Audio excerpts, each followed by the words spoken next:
On today's episode, we'll be discussing gay rights dispute between Vice President Mike Pence and U.S. Olympian Adam Rippon. Plus, we'll be exchanging our views on some of the commercials aired during this year's Super Bowl. And finally, we'll be bringing you the latest on some CSUF and local news. All this and more on today's episode of The Report.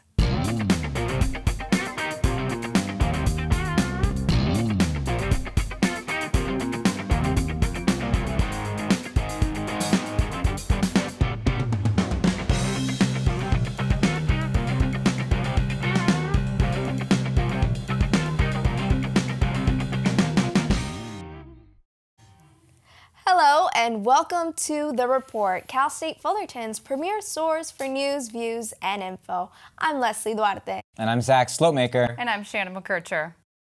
Before we delve into our first hot topic, we'd like to invite you to be a part of the discussion on this semester's season.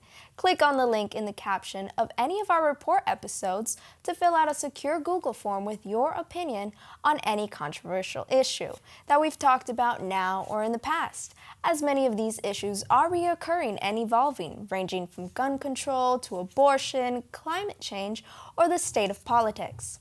All we ask is to please keep it civil.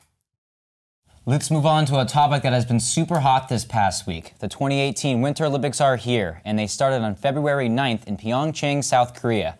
But there's already a bit of drama. Adam Rippon is a U.S. Olympic figure skater and one of two openly gay American Olympians at the Games.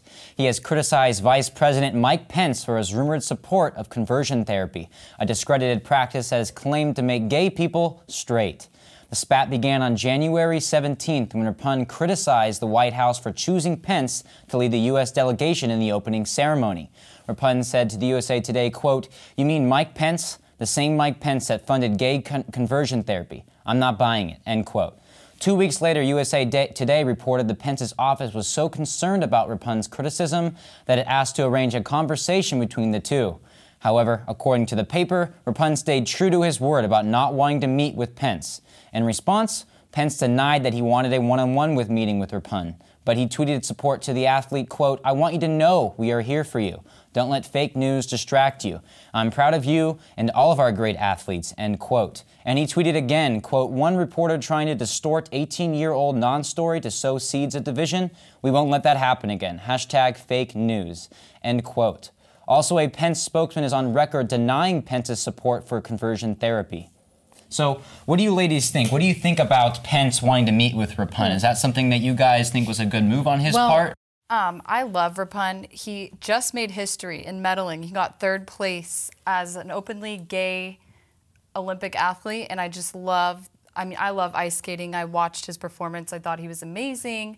And, you know, he kind of is in the spotlight right now, right? He is, you know, really a role model to people and really just kind of, he's getting messages from athletes that are, you know, worried about coming out. And like I watched a couple of his interviews where he said that, and I just think it's great that he is a role model and like really making a name for himself in the Olympics. Although I agree with you that what he's doing is standing up for the LGBT community, I feel like him denying to speak with Pence does not back up his merit behind his opinion. See, I mean, I have to disagree there because he is an athlete first and foremost, and he has to focus on his career. He's at the prime of his career right now, and this distraction is not going to let him be the best that he can at the Olympics and representing our country. Right, I mean, he's at the prime of his career, which is also a wonderful platform. I mean, you are representing the United States of America on a national level. You have the opportunity, not for just American LGBT community, but worldly speaking,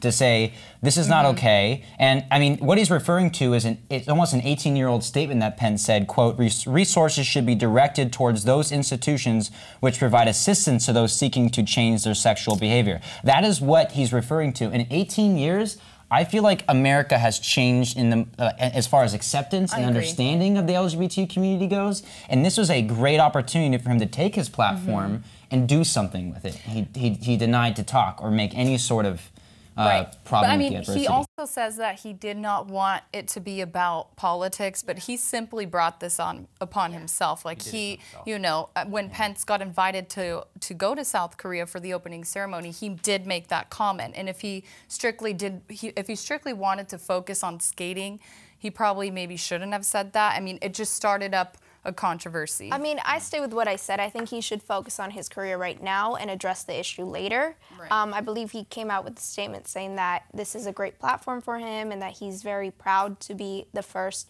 or one of the two first Olympians openly gay at the Olympics. So that good for him. I also think that maybe this has a trend with athletes refusing to attend the White House, like the basketball team last year, or certain athletes from the football team that said we will not be attending the White House ceremony this year because they just won the Super Bowl, and also the backlash just with Rippon and this accusations towards Mike Pence.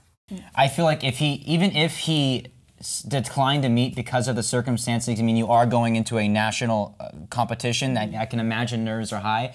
He still should have taken the initiative to say, I'll speak on this at another time. Right. Or plan something for the LGBT community other than, I'm going to slap the horse in the back and run away, because that's what it seemed like he did. He didn't stand in the ground when adversity came towards him. And I respect him for standing by what he believes, you know, but like you said, it's maybe at the Olympics where it's just such a high honor to be at. I don't know if politics would have been the most appropriate thing to play into that. But I do want to read a quote from him. One of his interviews, he said, quote, "Being here at the Olympics, it does give me a louder voice, and I've got a big mouth and a loud voice, but it has given men a platform. I think it's important that I use this platform to my advantage. I think that me using my voice has given skating a greater purpose." So he knows, he's recognized in interviews that, you know what, I did say that, and you know, I'm very loud and very just opinionated, but that's what makes me and my skating and my opinion the best, you know? So, and I mean, he did work his whole life to come to the Olympics.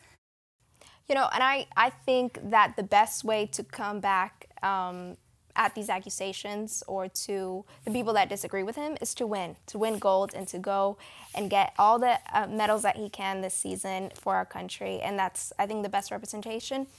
But I also think we'll see him talk about this later on. I think for now, he just needed to focus on his career, and we're all watching, and we wish him the best.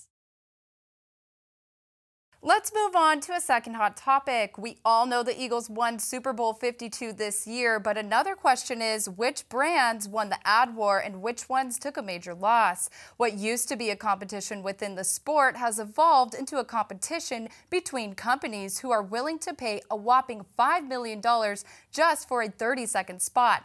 Out of 65 commercials, Amazon claimed first place with the ad featuring Alexa and some of the most recognized figures in the world. Pathetic. You're 32 years of age and you don't know how to make a grilled cheese sandwich. Its name is the recipe, you Alexa, how far is Mars? Oh, how far is Mars? Well, how am I supposed to know? I've never been there. This guy want to go to Mars. For what? Doritos and Mountain Dew hit the mark with their lip-sync rap battle between Game of Thrones star Peter Dinklage and Morgan Freeman. Quiet! Hush your mouth. I told y'all mother, y'all can't stop me now. Listen to me now. I'm lasting 20 rounds. And if you want me, then come on get me now. We also can't forget about the NFL commercial win, which featured Odell Beckham Jr. and Eli Manning recreating the famous scene from Dirty Dancing. Now I had the time of my life, And I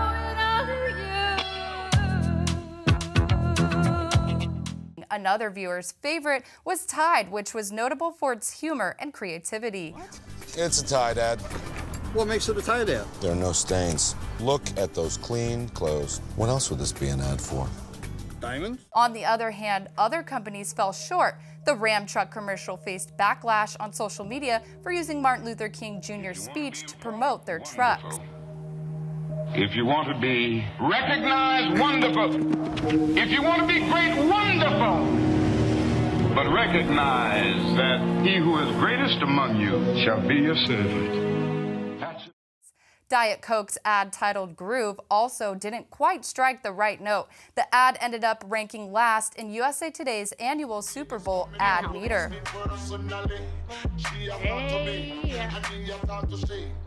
Still going. Maybe slowing it down. Maybe it's getting sexier. I don't know. I really love watching the commercials every year. And you know, I did notice though, I saw some of them on Facebook earlier, the Alexa one. Well, that was actually one of my favorite. What about you guys? What were some of your favorites? You know what? I'm gonna have to agree with you on the Alexa and the avocados from Mexico one. I feel like it's always fun to laugh about yourself, and I feel like in both of those commercials with Wi-Fi going out and there being no chips with the wok, I feel like people do tend to get very crazy about that. And so to have a second to kind of laugh at ourselves a little bit and what we do literally every day, I thought was really funny. It did.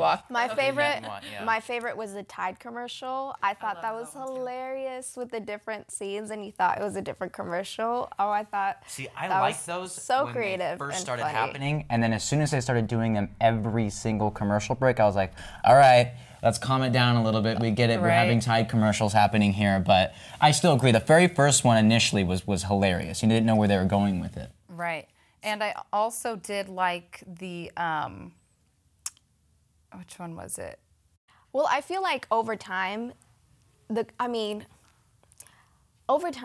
commercials for the Super Bowl have kind of been lame. Like, not as creative, not as funny. I remember watching them when I was younger. They were all funny. They were all creative. And I feel like they're running out of ideas. So I really hope that they come forward with next year and really, you know, do commercials like Tide or Alexa, and the Doritos one was really funny too. I certainly thought that's the one. I love the Dorito with Morgan Freeman, the Mountain Dew too. Yeah, that was so funny. Bringing in the Black Eyed Peas, I'm like, I love that song. I certainly thought that they, aside from the humor, they also had very empowering commercials. The Budweiser one, for example, I thought that gave me chills watching them package the beer cans with water and sending it off to wherever it's needed. That was very powerful. That was also kind of controversial too, because they were like giving out water to the disaster, and I know that one was controversial, as well as the Martin Luther King. Did you guys see that one? Yeah. What did you think about that? I just using his speech for a truck commercial. I was so confused. I was like, what?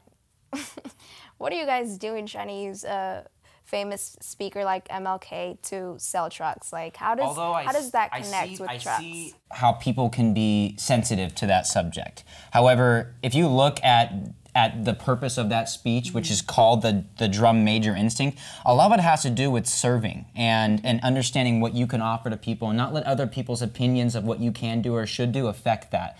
And although it was a car commercial, it had a lot of diversity in it. It was not focusing on one race or culture. It felt like it began with a multitude of races.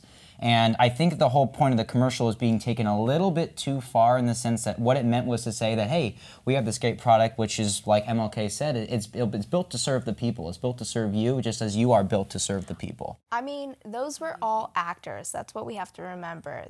That where was Ram Trucks when we really needed them, like in Hurricane Katrina? I feel like the commercial would have been more powerful if they would have shown, like, you know, actual evidence of them being there in Katrina or being there in Harvey or in Puerto Rico. Like, we are here serving. Like, really? Well, you're just going to serve? You're going to have to have paid actors either way. You can't. People aren't going to work for free. If they had taken archive footage, that's a different thing. But they had firefighters in there, which have been there for multiple disasters. So Ram Truck kind of getting behind the people that serve us and allowing to give them a tool such as a Ram Truck to help serve them. I feel like that pyramid of serving people was what they were trying to let happen. But in today's culture, people are a little bit too attuned to being sensitive about these sort of subjects.